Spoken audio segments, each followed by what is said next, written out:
Hi everybody, very warm welcome to the channel Shipra Mishra. This is Shipra Mishra and I hope you guys are doing fine. So आपका बहुत बहुत स्वागत है हमारे yet another episode में of this unnamed series of completing English syllabus. I know कि आपको बीच में काफ़ी लैग महसूस हुआ है because I was not keeping well and then I had some commitment towards my job and I had to travel because of it but I appreciate कि आप लोगों ने मेरे को सपोर्ट किया है इस लैग के दौरान but keeping my promise as I would because I am a woman of my promises. I will complete this and today we are going to complete A Thing of Beauty. हमने इस series के अंदर 2 poems already complete कर लिए guys. हमने my mother eight 66 complete कर लिया है, हमने कीपिंग क्वाइट कंप्लीट कर लिया है and this is going to be a third poem a thing of beauty जो अपने ओजी नोट से कंप्लीट करने वाले हैं. Okay, got it. हाँ जी, तो चलिए अभी अ थिंग ऑफ ब्यूटी जो है हम स्टार्ट करेंगे. जॉन कीट्स ने लिखी है इस पोएम को, तो फटाफट से जॉन कीट्स जो है आप कमेंट्स के अंदर लिख दीजिए a thing of beauty written by John Keats because it kind of helps you to start your answers, क्योंकि आपको एक किक स्टार्ट मिल जाता है व्हेन यू नो ऑथर्स और poets name. Okay, anyway, so John Keats ने a thing of beauty लिखा है. Let me tell you that this poem is just an excerpt of a poem written by him. John Keats जो कि one of the most celebrated British romantic poets है, basically एक era से आते हैं literature की, is known for his sensuous imagery, love for nature and belief that beauty elevates the human spirit. उन्हें जाना जाता है सेंसेस प्रिक करने के लिए. मतलब वो जब लिखते हैं तो आप एक्चुअली उनकी लिखी हुई चीजों को फील कर सकते हो. उन्हें जाना जाता है लव फॉर नेचर के लिए बिकॉज आपको कहीं ना कहीं उनकी पोएट्री के अंदर नेचर के प्रति उनका झुकाव, नेचर के प्रति उनका प्यार देखने को मिलेगा. एंड ऑफ कोर्स उनका एक बिलीफ है जो हम पूरे के पूरे पोएट्री के अंदर देखने वाले हैं, और वो बिलीफ है कि ब्यूटी जो होती है वो ह्यूमन स्पिरिट को और बढ़ा देती है. मतलब you know it motivates you, it inspires you to do better things in your life. So beauty कहीं ना कहीं हमारे ह्यूमन स्पिरिट को, हमारे अंदर इंस्पिरेशन को डालने का काम करती है, हमारे अंदर मोटिवेशन को डालने का काम करती है. Alright. Though trained as a surgeon, he devoted his short life entirely to poetry. बहुत जल्दी वो हमें छोड़कर चले गए थे. आप और हम तो पैदा भी नहीं हुए थे. एंड ऑफ कोर्स वो सर्जन के जैसे ट्रेन किए गए थे, बट उन्होंने अपना सारा का सारा टाइम जो है अपनी छोटी सी जिंदगी का वो पोएट्री के टुवर्ड्स डिवोट कर दिया. His work emphasized imagination, permanence of beauty, and the healing power of natural world. Very thoughtful, very poetic. बात करते हैं कि उन्होंने इस पर्टिकुलर पोएम को अ थिंग ऑफ ब्यूटी टाइटल क्यों दिया. लेट मी टेल यू, ये जो पोएम है ये पोएम उनकी लिखी हुई एंडी मेयॉन का एक हिस्सा है. तो एंडी मेयॉन जो है वो एक ग्रीक लेजेंड है और उसके अंदर वो बताते हैं कि खूबसूरती कितना इंपॉर्टेंट रोल प्ले करती है हमारी जिंदगी में. And at the same time वो ये भी बताते हैं कि खूबसूरती is a matter of perception. आप कैसे किस चीज को खूबसूरत मानते हो ये टोटली आपके देखने के नजरिए पे डिपेंड करता है.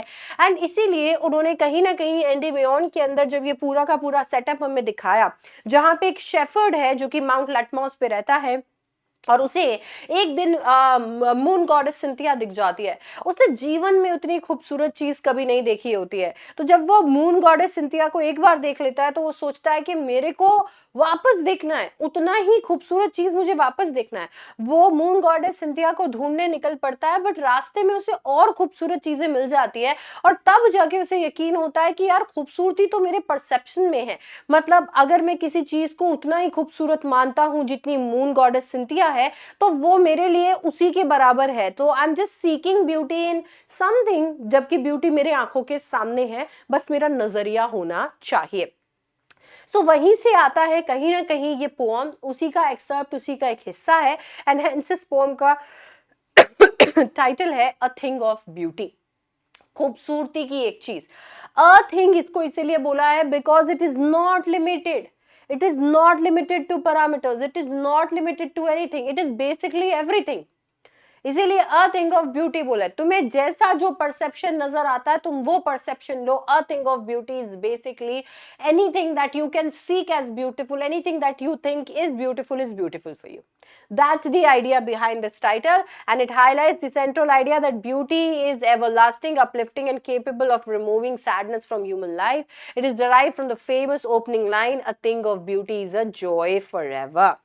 अगर हम थीम की बात करते हैं तो सबसे पहले we will discuss beauty as a source of joy. Beautiful things naturally make you feel happy and joyous about life, and they inspire you and motivate you in many ways.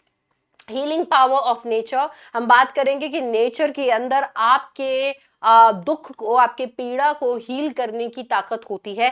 Nature आपके अंदर से sadness को निकाल सकता है. Nature आपके अंदर से ग्लूम और डिस्पेयर को निकाल सकता है. आप हैप्पी फील कर सकते हो, आप फिर से बेटर फील कर सकते हो. You can always restart. Human tendency towards hope, कि भैया हम लोग जो है, देखो यार हम लोग ना सब होप के अराउंड ही जी रहे हैं. ऐसा नहीं है कि किसी की जिंदगी किसी से बेहतर है, बस ये है कि किसी की स्ट्रगल्स किसी अलग लेवल पे है, किसी की स्ट्रगल्स किसी अलग लेवल पे है, according to how we perceive it. कोई एक इंसान जहां पर बैठा हुआ है उसकी स्ट्रगल भी फिर वहीं पे वैसी ही है. तो आप, मैं, हम सब जो है उम्मीद के भरोसे जी रहे हैं. हमारा जो पूरा कॉन्सेप्ट है वो कॉन्सेप्ट ही उम्मीद के भरोसे है कि एक दिन सब कुछ ठीक हो जाएगा. और ये जो कॉन्सेप्ट है, कॉन्सेप्ट ब्यूटीफुल ऑब्जेक्ट से ही निकल कर आता है. इमेजिनेशन एंड स्पिरिचुअलिटी के बारे में भी हमने इस पोएम के अंदर देखना है कि आपकी आपके दिमाग में खूबसूरती जहां तक जाती है, जहां तक आपकी इमेजिनेशन जाती है, वहां तक चीजें खूबसूरत हो सकती है. सो बेसिकली हमें बताया जा रहा है कि कैसे खूबसूरती डिवाइन है, कैसे वो सिर्फ और सिर्फ एक कॉन्सेप्ट नहीं है, कैसे वो एक पैरामीटर नहीं है. It is basically divine in nature and it's spiritual. ये स्पिरिचुअल है. It is connected with God, it connects us with God. इसके बाद आते हैं सब थीम्स. सो सब थीम्स आर बेसिकली थीम्स जो कि आपके मेन थीम के अंदर आते हैं. अब इनको भी आप यूज कर सकते हो अपने आंसर्स के अंदर लिखने के लिए. तो पहले आ जाता है परमानेंस ऑफ ब्यूटी, कि भाई खूबसूरती जो है वो परमानेंट नेचर की है, खूबसूरती कभी भी कहीं भी जाने वाली नहीं है. तो खूबसूरती परमानेंट नेचर की है. There is a contrast between suffering and natural joy. ये भी हमें यहाँ पे देखने को मिलता है. एक तरफ हमें सफरिंग देखने को मिलती है और एक तरफ नेचर की थ्रू आता हुआ जॉय देखने को मिलता है. Escaping negativity. अब ऐसा नहीं है कि जीवन के अंदर किसी को भी कोई नेगेटिव चीज देखने को नहीं मिलेगी. ऐसा नहीं है कि किसी भी इंसान के जीवन में कभी तो दुख दर्द आया ही नहीं होगा. हर एक इंसान के हिस्से दुख भी आता है, हर एक इंसान के हिस्से सुख भी आता है. So basically this is part and parcel of life. But कैसे हम उन सारी नेगेटिव चीजों को एस्केप करते हैं, कैसे हम फोकस करते हैं ओनली ऑन द पॉजिटिव्स, और कैसे हम अपनी ब्लेसिंग्स को काउंट करके उन्हें इंक्रीज करते हैं, वो मैटर करता है. The role of imagination in human survival, and finally celebration of nature and life. अगर इस पोम में देखें तो there are no traditional characters. Of course यहाँ पे सिंबॉलिक रिप्रेजेंटेशंस देखने को मिलती है. जैसे ह्यूमन बीइंग्स हमें यहाँ देखने को मिलते हैं जो बेचारे होपलेसनेस से, तकलीफों से जूझ रहे हैं, गुजर रहे हैं. एलिमेंट्स ऑफ नेचर हमें देखने को मिलते हैं जैसे sun, moon, trees, daffodils, clear streams. Mighty dead हमें यहाँ पर एक पॉइंट देखने को मिलता है. माइटी डेड एक फ्रेज देखने को मिलता है जिसका इस्तेमाल इसके लिए किया है क्योंकि ऐसे लोगों के बारे में हम बात करना चाहते हैं जो लोग मरकर भी अमर हो गए. ऐसे बहुत सारे लोग हैं जो मरकर भी अमर हो गए, उनका नाम जो है उनके मरने के बाद भी चलता है. सो वो लोग हैं हमारे mighty dead. Basically great heroes are remembered for their greatness. आपको यहाँ पे कुछ लिटरेरी डिवाइसेस देखने को मिलेंगे, जैसे कि आपको एलिट्रेशन यहाँ पे देखने को मिलेगा, जैसे नोबल नेचर, स्कूलिंग कवर्ड में आपको एलिट्रेशन देखने को मिलेगा. इमेजरी आपको देखने को मिलने वाली है shady boon, musk rose blooms में. मेटाफर देखने को मिलने वाला है फ्लावरी बैंड में. Basically a bond with earth is called flowery band. Anaphora देखने को मिलने वाला है of noble natures of gloomy days में. एनाफोरा आपके लिए थोड़ा डिफरेंट लिटरेरी डिवाइसेस हो सकता है, में से हो सकता है बिकॉज आपने बहुत सारे लिटरेरी डिवाइसेस पहले पढ़े होंगे बट ये आप उतना ऑफन सुनते नहीं हो. So it's basically a word that repeats at the beginning of a phrase, और बेसिकली 2 consecutive phrases और 2 consecutive lines.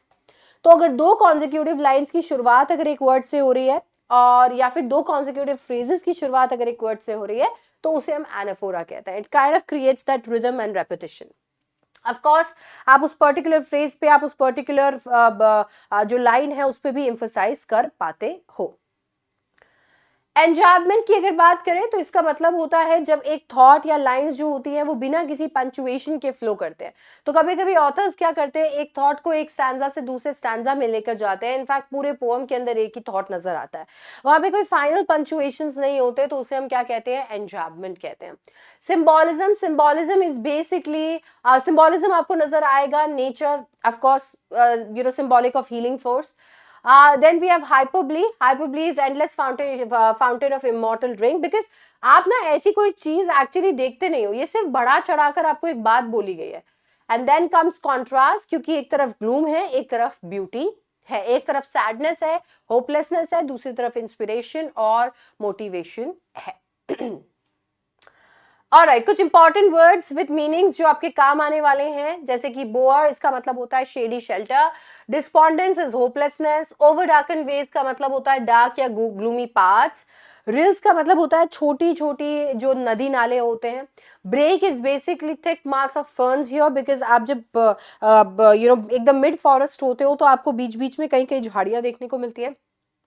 ये जो झाड़ियां हैं उन्हीं के बारे में अब लिखा हुआ है। Doom is basically fate of the mighty dead, basically death, people who are dead. Immortal drink is everlasting joy here, and grandeur is magnificence, greatness, आन बान शान। और राइट, अगर हम लोग यहाँ पर थोड़ा पैराफ्रेज देखते हैं एंड फाइनली पोम को स्टार्ट करते हैं, तो थोड़ा सा एम्फसाइज करेंगे एक एक वर्ड पे, थोड़ा सा समझने की कोशिश करेंगे एक एक फ्रेज को, और ये पोम कहाँ से आ रही है और हमें क्या मैसेज देने की कोशिश कर रही है। सबसे पहले हम इसका पहले स्टैंजा अगर देखते हैं तो इसकी शुरुआत होती है, that a thing of beauty is a joy forever.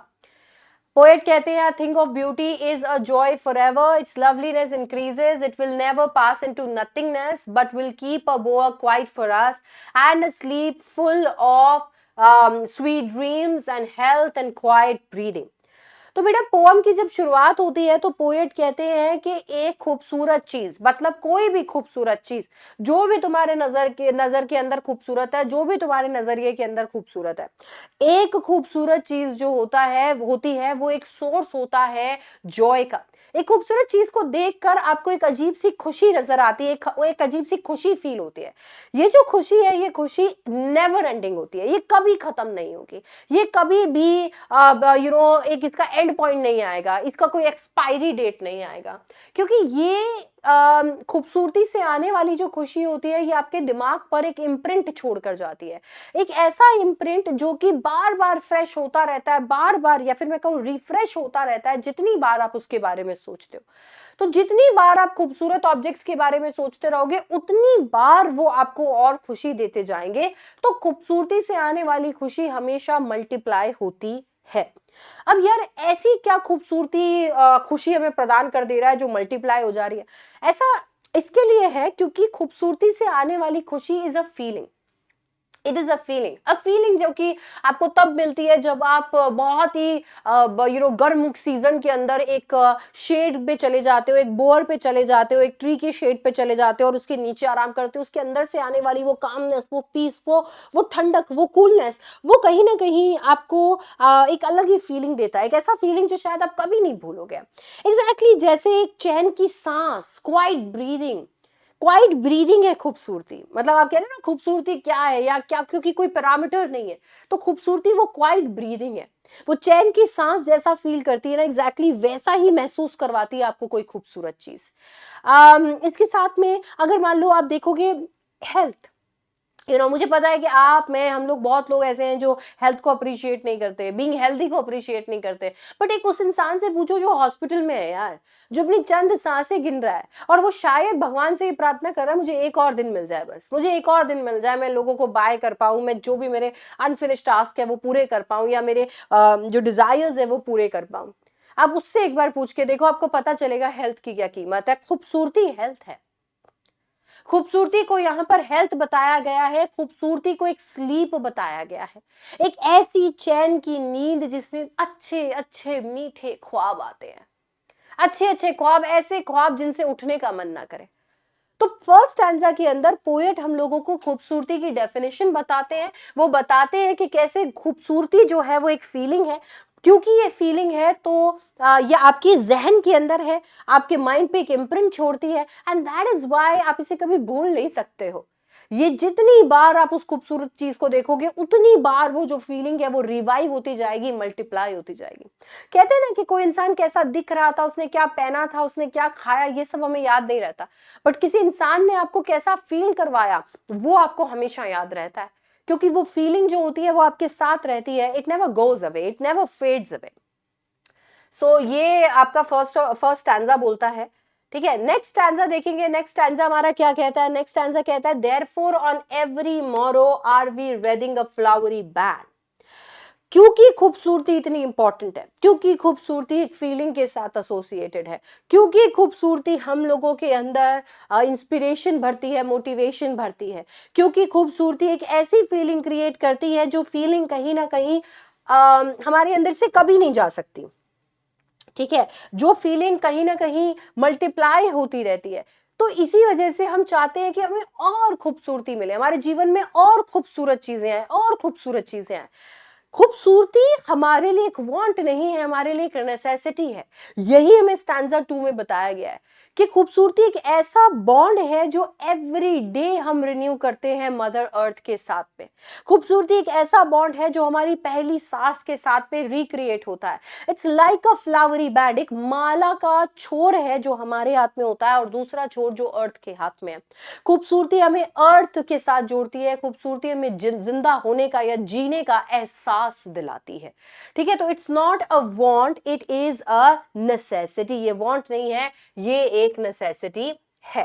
अब ये नेसेसिटी क्यों बन जाती है और क्यों हम एवरी डे एक ये फ्लावरी बैंड को रेड करते हैं, पिरोते हैं एवरी डे, क्यों हम लोग हमारे अपने आप को जो है इसके साथ जोड़ते हैं? ऐसा इसके लिए है क्योंकि जिंदगी में सुख भी आएंगे, दुख भी आएंगे। सो इन स्पाइट ऑफ डिस्पॉन्डेंस, आपके जीवन के अंदर होपलेसनेस आ सकती है, आप बहुत डिसहार्टेंड फील कर सकते हो, आप डिसअपॉइंटेड फील कर सकते हो of inhuman dearth of noble natures.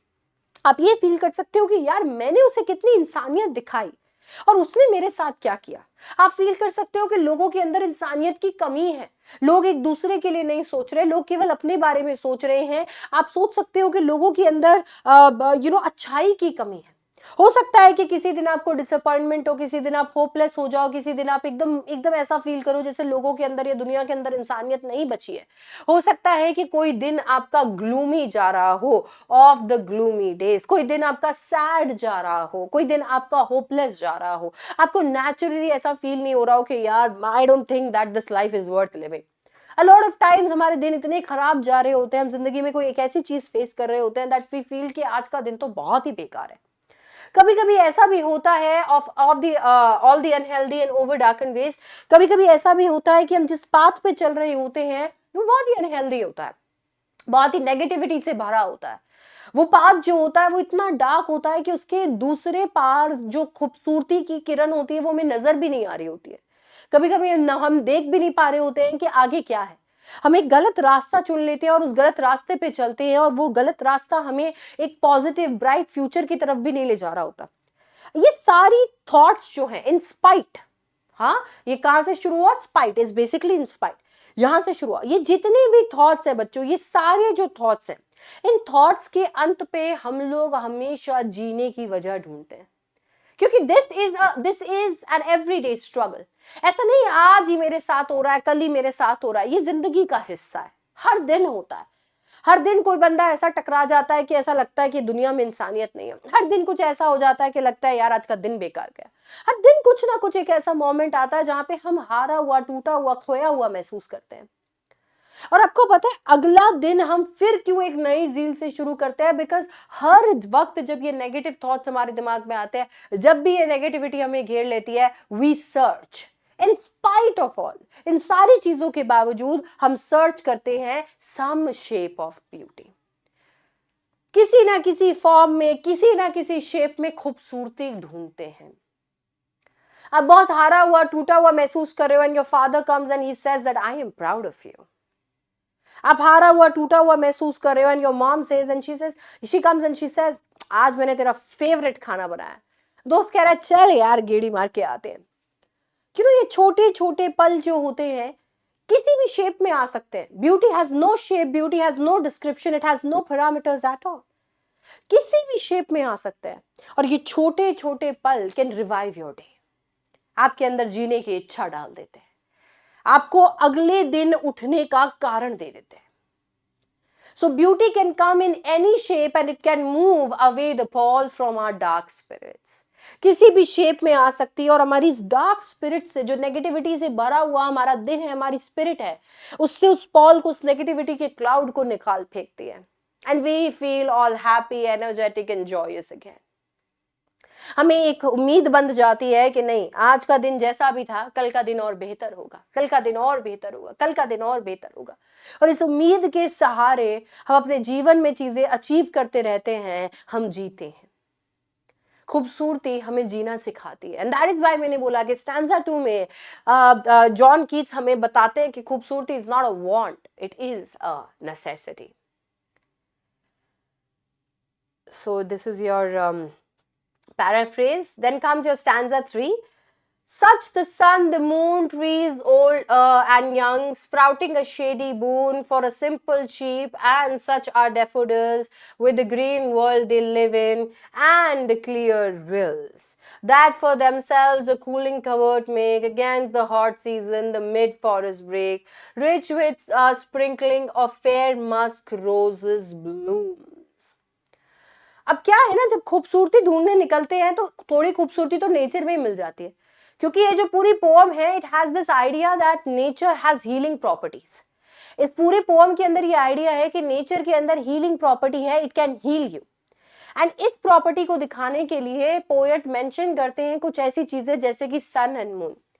But ये सन एंड मून जो है, या फिर जो भी नेचर के एलिमेंट्स है, ये सिर्फ और सिर्फ लिटरल नहीं है, they have symbolic meaning। हाँ, सूरज खूबसूरत है, हाँ चांद खूबसूरत है, लिटरली जब आप इन्हें देखते हो तो ऑफ कोर्स ये खूबसूरत है, but they also have a symbolic meaning.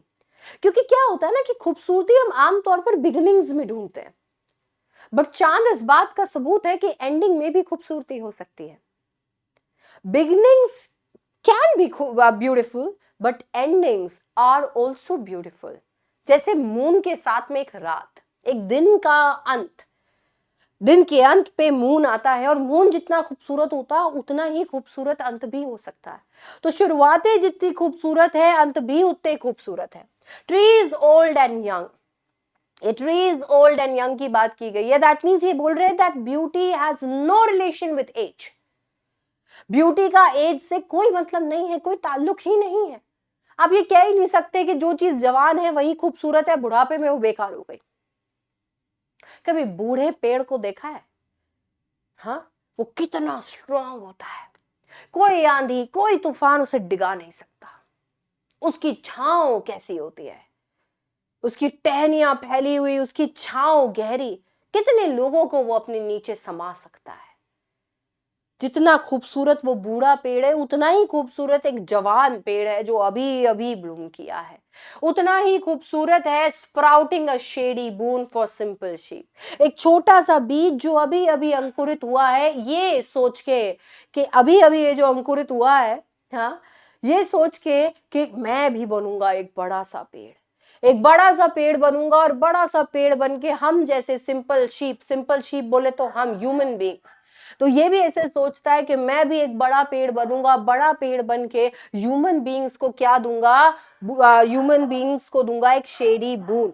Basically human beings के लिए क्या क्रिएट करूंगा, छांव क्रिएट करूंगा।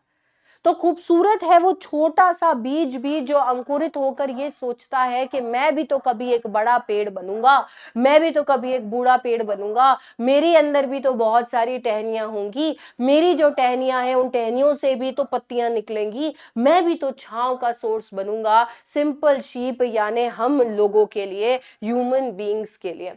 अब ये सिंपल शीप इसके लिए बोला गया है क्योंकि जीसस क्राइस्ट जो थे वो शेफर्ड थे, और ये माना गया है कि शीप हम लोग हैं। इंसान जो है वो बहुत ही भोले होते हैं, तो शीप हम लोग हैं। तो यहाँ पर हमें ये बताया गया है कि खूबसूरत है वो बीज से लेकर वो बूढ़ा पेड़ तक सब। तो कोई फर्क नहीं पड़ता आप किस एज पे हो, आपको कितना एक्सपीरियंस है, everything is beautiful. And then we see such are daffodils with green worlds they live in. अब बेटा कभी कभी क्या होता है, जब आप आसपास अपनी दुनिया देखते हो तो आप भी उस दुनिया जैसा बनना चाहते हो, बट डैफोडिल्स तो ऐसा नहीं करते। वो एक हरे कलर की कली में होते हैं, हरी भरी दुनिया से घिरे हुए होते हैं, पर वो ये कभी नहीं सोचते कि मुझे भी हरा होना है। वो येलो ब्राउनिश कलर के होते हैं क्योंकि उनकी आइडेंटिटी वही है। वो ये नहीं सोचते कि पूरी दुनिया अगर एकदम हरी हुई है तो मैं भी एकदम हरा हो जाऊं। तो फिर हम क्यों सोचते हैं, हम क्यों अपनी इंडिविजुअलिटी को, अपनी आइडेंटिटी को, अपनी स्पेशलिटी को सेलिब्रेट नहीं करते? हम क्यों बाकी वर्ल्ड के जैसा होना चाहते हैं? हम क्यों नहीं अपने आप को डैफोडिल समझकर येलो ब्राउन होने में ही खुश होते? हमारी खूबसूरती हमारी इंडिविजुअलिटी में है, हमारी स्पेशलिटी में है, हमारी यूनिकनेस में है। And then he says, and clear rills that for themselves a cooling covert make against the hot season. खूबसूरती एक फीलिंग है। सोचो एकदम गर्म सीजन में, एकदम गर्मी के अंदर अगर आपको सामने एक साफ पानी का बहता हुआ नाला मिल जाए, जिसमें ठंडा ठंडा साफ पानी, आई नो कि जब भी नाला बोलते हैं तो आपको एकदम गंदे पानी का नाला इमेजिन होता है, बट यहाँ पे क्लियर दिल्स बेसिकली वो माउंटेन से आने वाली छोटी छोटी नालियां हैं जिनमें ठंडा, पहाड़ों से आने वाला ठंडा पानी होता है, एकदम साफ पानी होता है। ये साफ पानी अगर आपको गर्म सीजन के अंदर मिल जाए ठंडा ठंडा, तो इमेजिन करोगे आपको कैसी कैसी फीलिंग होगी, राइट? कैसी फीलिंग होगी। यही फीलिंग के बारे में हम यहाँ पे देखते हैं और देखते हैं कि नेचर के अंदर कितनी हीलिंग प्रॉपर्टीज है। The mid forest brake rich with sprinkling of fair musk rose blooms. आप किसी तो बहुत फॉरेस्ट, बहुत घने जंगल में जा रहे हो और आप जंगल में बीच में कहीं रुकते हो और आपको बीच में नजर आती हैं झाड़ियां। अब ये जो झाड़ियां आपको बीच में नजर आती हैं, ये झाड़ियों को देखकर आप रुकते हो और आपको एक फ्रेग्रेंस आती है, एक खुशबू आती है, और आप देखते हो कि खुशबू कहां से आ रही है, और आपके आसपास मस्क रोजेस, जंगली गुलाब जो है वो महक रहे होते हैं। बेटा एक जंगल के अंदर, एक घने जंगल के अंदर बड़े बड़े पेड़ होते हैं, बड़े बड़े पेड़ बड़ी बड़ी टहनियों के साथ में, ठीक है, बड़े बड़े कैनपीज क्रिएट कर रहे हैं। और उसी जंगल के अंदर छोटी छोटी झाड़ियां भी होती है मस्क रोजेस की। अब वो छोटी छोटी झाड़ियां कभी ये नहीं सोचती कि मुझे भी उतना बड़ा पेड़ बनना है, मुझे भी एक कैनपी क्रिएट करनी है। सबका अपना काम है, उस बड़े पेड़ का अपना काम है, इस छोटी सी झाड़ी का अपना काम है। सब अपना अपना काम यहाँ पर कर रहे होते हैं। इसमें भी खूबसूरती है, किस तरीके से नेचर ने हर किसी को अपना काम एलोकेट किया हुआ और कैसे सब लोग अपना काम बखूबी निभा रहे हैं, इसमें भी खूबसूरती है। वो फ्रेगनेंस जो मस्क रोजेस प्रोड्यूस कर सकते हैं, वो बड़े पेड़ कैनोपी क्रिएट करने वाले नहीं कर सकते। वो बड़े पेड़ जो कैनोपी क्रिएट करते हैं वो ये फ्रेगनेंस नहीं प्रोड्यूस कर सकते। हर एक इंसान का अपना एक काम है, हर एक इंसान का अपना एक पर्पस है, और वो पर्पस ही खूबसूरत है। ऑलराइट, इसके बाद में आता है हमारा next stanza number 4. And such too is the grandeur of the dooms we have imagined for the mighty dead, all the lovely tales that we have heard or read, an endless fountain of immortal drink pouring onto us from the heavens spring. अब कुछ खूबसूरती, कुछ source of healing आपको nature के अंदर देखने को मिला। अब कुछ ऐसा सोर्स है जो आपको ह्यूमंस में देखने को मिलेगा। आमतौर पे जैसे मैंने आपको कहा, हमें शुरुआत पसंद है, अंत नहीं। इस जीवन की शुरुआत को सेलिब्रेट किया जाता है, अंत को नहीं। बट कुछ ऐसे लोग होते हैं जिनके अंत को भी सेलिब्रेट किया जाता है। There are so many people जिनकी डूम्स यानी उनके डेथ के अंदर भी ग्रैंड्यूर यानी शान है। कुछ ऐसे लोग हैं जिनकी डेथ को भी सेलिब्रेट किया जाता है। ऐसे लोग जिनकी कहानियां हमें नानी दादी ने पढ़कर सुनाई है, जिनकी कहानियां हमने पढ़ी है और उनकी डेथ को हमने इमेजिन किया है। ऐसे लोगों की डेथ एक माइटी डेथ होती है, एंड इसीलिए ये लोग माइटी डेड होते हैं। ये ऐसे लोग होते हैं जो मरकर भी अमर हो जाते हैं, क्योंकि ऐसे लोग हैं जिन्होंने अपनी कम्युनिटी के लिए, अपने लोगों के लिए, अपनी मिट्टी के लिए, सही के लिए, सच के लिए, करेक्ट चीज के लिए जान दे दी। ऐसे लोग मरने के बाद भी जिंदा रहते हैं हमारे थॉट्स में, हमारे प्रेयर्स में, इन कहानियों में।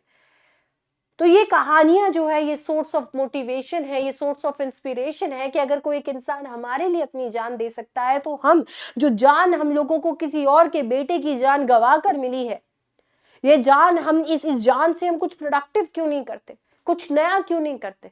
कुछ ऐसा क्यों नहीं करते कि हम, हमारा परिवार, हमारी कम्युनिटी, हमारे देश, हमारा हमारा ह्यूमैनिटी आगे बढ़े और सही चले? हम ऐसा क्यों नहीं करते? हम हार क्यों मान जाते हैं? हमें बचाने के लिए किसी ने अपनी जान दे दी तो हमारी जान कितनी कीमती होगी। हम इस कीमती जान से कुछ करते क्यों नहीं है? हम कुछ प्रोड्यूस क्यों नहीं करते? कुछ ऐसा जो कि इस ह्यूमैनिटी के काम आए, कुछ ऐसा जो इस ह्यूमैनिटी के लिए सोर्स बने ऑफ जॉय, कुछ ऐसा जो ये ह्यूमैनिटी परसीव करे एज ब्यूटीफुल। क्योंकि ये जो माइटी डेड है, इनकी all the lovely tales that we have heard और रेड, ये देखो, these are source of inspiration. ये जो कहानियां हैं जो हम पढ़ते हैं, जो हम सुनते हैं, इनको पढ़कर जोश आता है।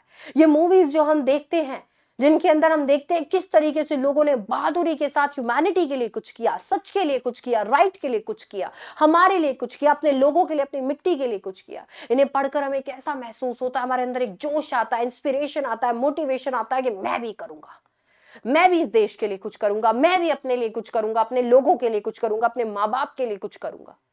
ये सोर्स ऑफ इंस्पिरेशन है, मोटिवेशन है। और इन्हीं कहानियों को, इन्हीं सारे नेचर के एलिमेंट्स को, बाउंटीज को कंपेयर किया गया है एन एंडलेस फाउंटेन के साथ। ऐसा माना गया है जैसे मानो ये भगवान ने हमारे ऊपर पोर किया है। ऐसा माना गया है जैसे हेवन में एक कोने में भगवान जी बैठे हुए हैं और उस कोने से हमारे ऊपर अमृत की वर्षा कर रहे हैं।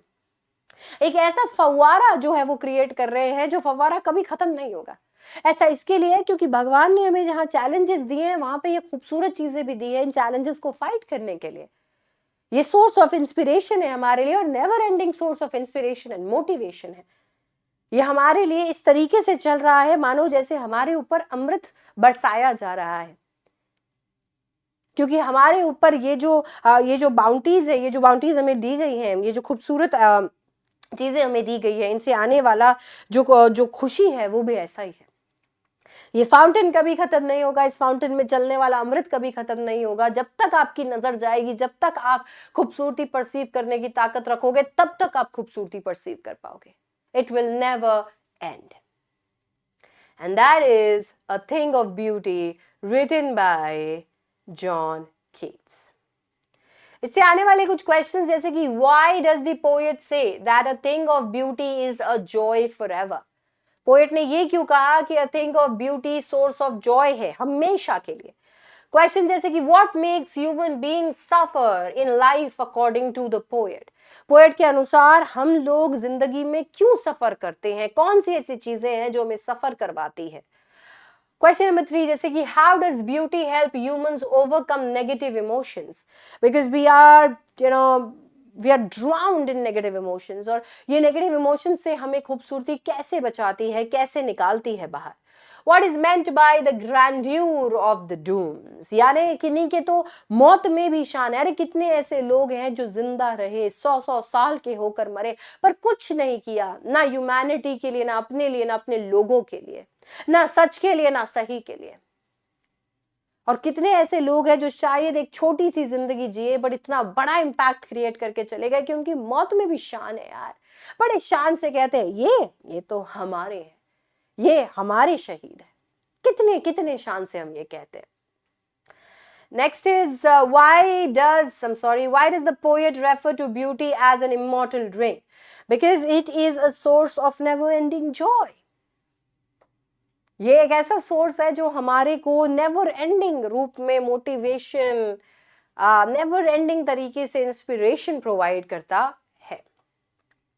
लॉन्ग आंसर क्वेश्चन जो 120 to 150 वर्ड्स में आंसर करने होते हैं वो भी मैंने इंक्लूड कर दिया। जैसे हाउ डज कीट contrast human suffering with the healing power of beauty. Describe the various things of beauty mentioned and their effect on human life.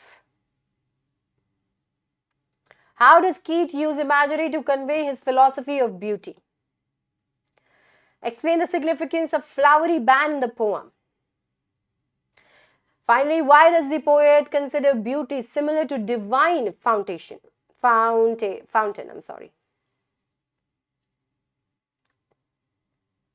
कुछ कॉम्पिटेंसी बेस्ड क्वेश्चंस मैंने यहाँ पर आपके लिए डाल दिए हैं। इन क्वेश्चंस को अगर आप ट्राई करेंगे तो आप टेस्ट कर पाएंगे अपनी नॉलेज को इस पोएम की। आप कितना इस पोएम को समझे हैं वो भी आप कहीं ना कहीं चेक कर पाएंगे। तो ये जरूर एक बार देख लीजिए। आपके चेक करने के लिए मैंने इसके साथ साथ में एक आंसर की भी अटैच कर दी है। And then we have previous year questions जो आपके एग्जाम के अंदर पूछे जा सकते हैं, जिनको आपको जरूर से कर लेना चाहिए। इसके साथ आपको ये बताना चाहती हूँ कि जब भी कोई भी चैप्टर करोगे, जब भी कोई भी पोएम करोगे,